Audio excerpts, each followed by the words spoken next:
واقعہ سلطان صلاح الدین ایوبی قسط نمبر 41 اپنا اسلامک اسٹوڈیو۔ خلیفہ نے محافظ دستے کی ناک میں دم کر رکھا تھا۔ تمام تر محافظ دستہ دھوپ میں کھڑا تھا۔ سورج غروب ہونے میں کچھ دیر باقی تھی۔ اس دستے کو صبح کھڑا کیا گیا تھا۔ کمانداروں اور عہدے داروں کو بھی کھانے کی اجازت دی گئی تھی، نہ پانی پینے کی۔ رجب بار بار آتا اور اعلان کرتا تھا کہ لڑکی محافظوں کی مدد کے بغیر اغوا نہیں کی جا سکتی تھی۔ جس کسی نے اغوا میں مدد دی ہے وہ سامنے آ جائے، ورنہ تمہیں یہیں بھوکا اور پیاسا مار دیا جائے گا۔ اگر لڑکی خود باہر گئی ہوتی تو تم میں سے کسی نہ کسی نے ضرور دیکھی ہوتی۔ ان دھمکیوں کا کچھ اثر نہیں ہو رہا تھا۔ سب کہتے تھے کہ وہ بے گناہ ہیں۔ خلیفہ رجب کو ٹکنے نہیں دے رہا تھا۔ اس نے رجب سے کہا تھا، مجھے لڑکی کا افسوس نہیں، پریشانی یہ ہے کہ جو اتنے کڑے پہرے سے لڑکی کو اغوا کر سکتے ہیں وہ مجھے بھی قتل کر سکتے ہیں۔ مجھے یہ ثبوت چاہیے کہ لڑکی کو صلاح الدین ایوبی نے اغوا کرایا ہے۔ رجب نے ہی اغوا کا بہتان سلطان ایوبی کے سر تھوپا، مگر خلیفہ اسے کہہ رہا تھا کہ ثبوت لاؤ۔ رجب ثبوت کہاں سے لاتا؟ اس کی جان پر بن گئی تھی۔ وہ ایک بار پھر محافظ دستے کے سامنے گیا۔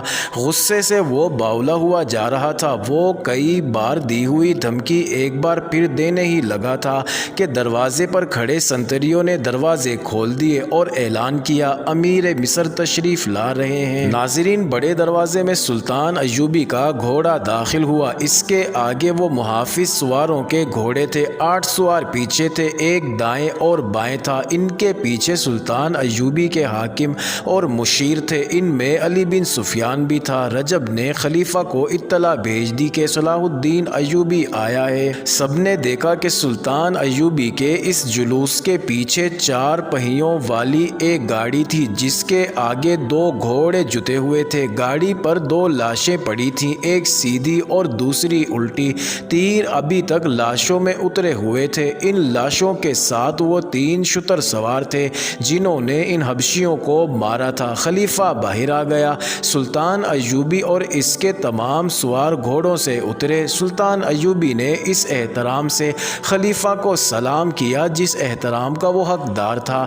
جھک کر اس سے مصافحہ کیا اور ہاتھ چوما۔ مجھے آپ کا پیغام مل گیا تھا کہ میں آپ کے حرم کی لڑکی واپس کر دوں۔ سلطان ایوبی نے کہا، میں آپ کے 2 محافظوں کی لاشیں لایا ہوں۔ یہ لاشیں مجھے بے گناہ ثابت کریں گی، اور میں یہ گزارش کرنا ضروری سمجھتا ہوں کہ صلاح الدین ایوبی آپ کی فوج کا سپاہی نہیں ہے۔ جس خلافت کی آپ نمائندگی کر رہے ہیں وہ اس کا بھیجا ہوا ہے۔ خلیفہ نے صلاح الدین ایوبی کے تیور بھانپ لیے۔ اس فاطمی خلیفہ کا ضمیر گناہوں کے بوجھ سے کرا رہا تھا۔ وہ سلطان ایوبی کی باروب اور پرجلال شخصیت کا سامنا کرنے کے قابل نہیں تھا۔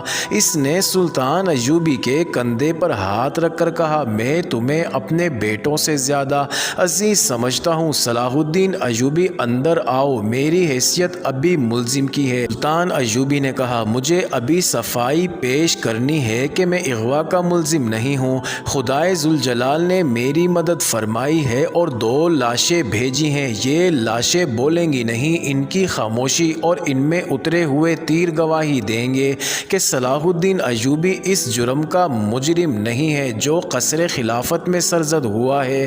میں جب تک اپنے آپ کو بے گناہ ثابت نہ کر لوں گا اندر نہیں جاؤں گا۔ وہ لاشوں کی طرف چل پڑا۔ خلیفہ کھچا ہوا اس کے پیچھے پیچھے گیا۔ تھوڑی دور 400-450 نفری کا محافظ دستہ کھڑا تھا۔ سلطان ایوبی نے لاشیں اٹھوا کر اس دستے کے سامنے رکھ دیں اور بلند آواز سے کہا، 8 سپاہی آگے آؤ اور لاشوں کو دیکھ کر بتاؤ کہ یہ کون ہیں۔ پہلے کماندار اور عہدے دار آئے۔ انہوں نے لاشیں دیکھ کر ان کے نام بتائے اور کہا، یہ ہمارے دستے کے سپاہی تھے۔ ان کے بعد 8 سپاہی آئے۔ انہوں نے بھی لاشوں کو دیکھ کر کہا کہ یہ ان کے ساتھی تھے۔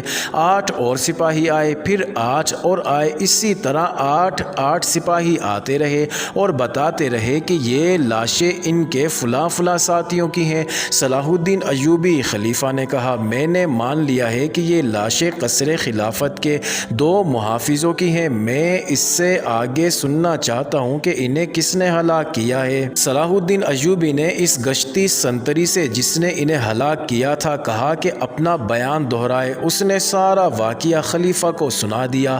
وہ ختم کر چکا تھا۔ سلطان ایوبی نے خلیفہ سے کہا لڑکی میرے پاس نہیں لائی گئی، وہ سوڈانی حبشیوں کے میلے میں فروخت ہونے کے لیے گئی ہے۔ خلیفہ کھسیانا ہوا جا رہا تھا۔ اس نے سلطان ایوبی سے کہا کہ وہ اندر چلے۔ سلطان ایوبی نے اندر جانے سے انکار کر دیا اور کہا میں اس لڑکی کو زندہ یا مردہ برآمد کر کے آپ کے حضور حاضری دوں گا۔ ابھی میں اتنا ہی کہوں گا کہ حرم کی ایک ایسی لڑکی اغوا جو تحفے کے طور پر آئی تھی اور جو آپ کی منکوحہ بیوی نہیں داشتہ تھی میرے لیے ذرہ بھر بھی اہمیت نہیں رکھتی۔ خداوند تعالیٰ نے مجھے اس سے اہم فرائض سونپے ہیں۔ میری پریشانی یہ نہیں کہ ایک لڑکی اغوا ہو گئی۔ خلیفہ نے کہا اصل پریشانی یہ ہے کہ اس طرح لڑکیاں اغوا ہونے لگی تو ملک میں قانون کا کیا حشر ہوگا، اور میری پریشانی یہ ہے کہ سلطنت اسلامیہ اغوا ہو رہی ہے۔ سلطان ایوبی نے کہا آپ زیادہ پریشان نہ ہو، میرا شعبہ سراغ رسانی لڑکی کو برآمد کرنے کی پوری کوشش کرے گا۔ خلیفہ سلطان ایوبی کو ذرا پرے لے گیا اور کہا صلاح الدین میں ایک عرصے سے دیکھ رہا ہوں کہ تم مجھ سے کھچے کھچے رہتے ہو۔ میں نجم الدین ایوب یعنی سلطان صلاح الدین ایوبی کے والد محترم کا بہت احترام کرتا ہوں، مگر تمہارے دل میں میرے لیے ذرہ بھر بھی احترام نہیں ہے، اور مجھے آج بتایا گیا ہے کہ جامع مسجد کے خطیب امیر العالم نے یہ گستاخی کی ہے کہ خطبے سے میرا نام ہٹا دیا ہے۔ مجھے رجب نے بتایا ہے کہ میں اسے اس گستاخی کی سزا دے سکتا ہوں۔ میں تم سے پوچھنا چاہتا ہوں کہ اس نے تمہاری شے پر تو ایسا نہیں کیا؟ میری شے پر نہیں، میرے حکم پر اس نے خلیفہ کا نام خطبے سے حذف کیا ہے۔ سلطان ایوبی نے کہا صرف آپ کا نام نہیں بلکہ ہر اس خلیفہ کا نام خطبے سے ہٹا دیا گیا ہے جو آپ کے بعد آئے گا اور جو اس کے بعد آئے گا۔